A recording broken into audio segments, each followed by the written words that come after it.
Yeah, thanks, Mr. Chair, and thanks, Johnny, for your presentation. Mine's probably along the lines of, we seem to be all fighting for the mighty dollar and the constraints out there across the region. And we have Water Safe Auckland on one side, we have the Find Your Field of Dreams on the other. We have the Field of Dreams, which was obviously set up for under the previous legacy Manukau days, but delivering some fantastic work on education around our young people in the south, and predominantly in the south. But it's about, is there a correlation at all? Are you guys, talking with each other, working with each other? Yes, thanks, Councillor.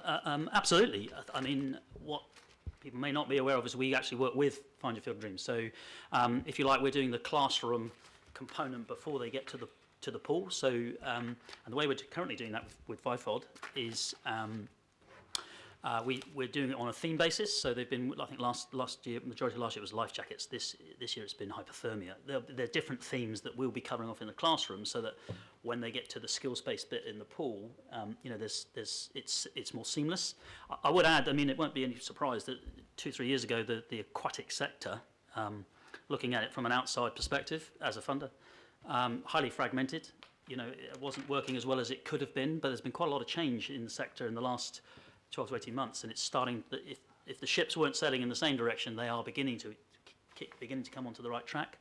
I'm pleased, for example, that Y is now fully supporting the GAP program as well. So we are supporting FIFOD, we are supporting GAP, but we're also, I think sometimes it's a little bit lost, we're doing things outside of that. So we're also working with non-GAP schools, across the deciles. Because we do need a multi-strand approach to this. It is a complex issue, drowning. It's not as straightforward as it first seems. But we seem to have a tough nut to crack. It's the last 100 each year that we're not getting to, and a lot of those men. So, Mr. Chair, I just want to add also that the beauty of our bylaw that we introduced last year around our life jackets, around education rather than enforcement, is certainly paying off. Absolutely, and we've worked, and again, I'd like to acknowledge council support. We've worked with council on the bylaw. We had our Wear It for Work campaign that many of you complied with and helped us with, just to raise awareness on that. But we're also working with council in terms of the pool fencing legislation, that's really important. Thank you, Councillor Crum. Thank you. It was good to see you yesterday, Johnny, at the GAP, the Greater Auckland Aquatics Program 500,000th lesson at the fantastic facility of Glen Innes Aquatic Centre. So that was very much a demonstration of the aquatic sector coming together, and it was a fantastic event. Johnny, you mentioned that Auckland stats are the lowest since 2006, and then you just mentioned right before that men still feature heavily. So therefore, could we say that the GAP program is responsible for any of that reduced figure in Auckland?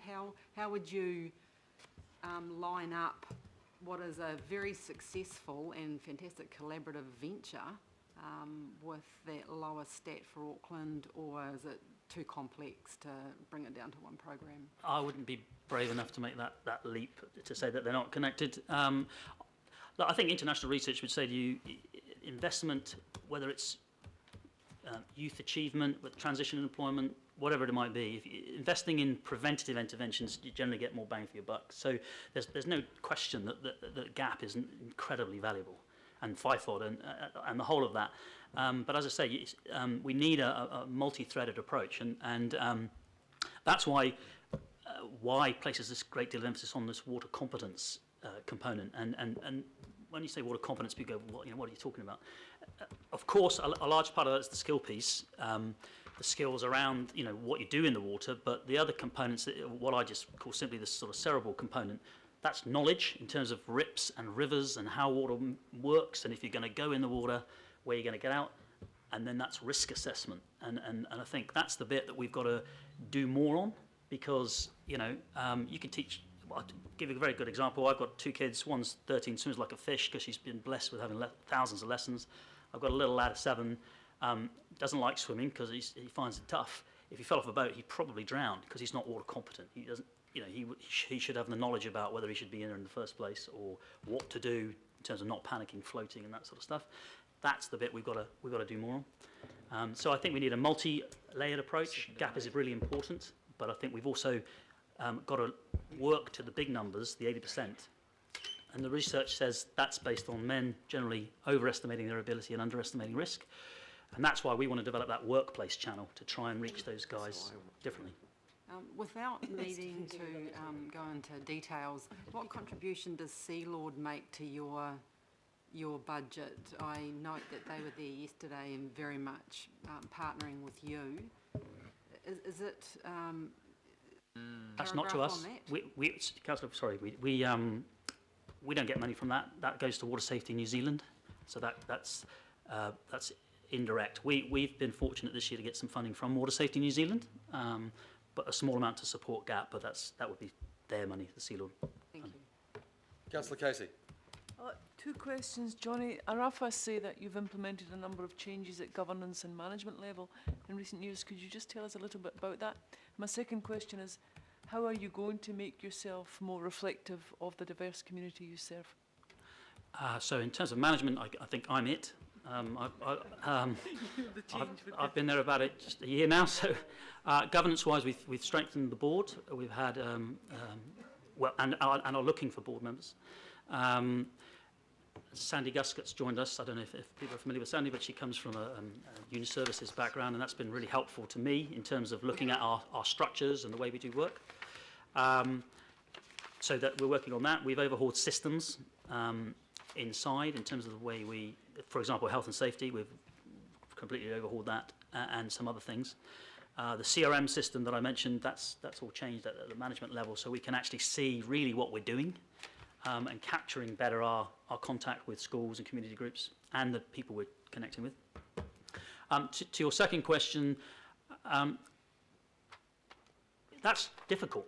How do we do that? We need to find the right people, irrespective of their ethnicity, who know how to work in the different communities. So for example, we've started some work in the Māori space, working with the Kohanga and a couple of the Kura, and even the 2 of the Wanangas.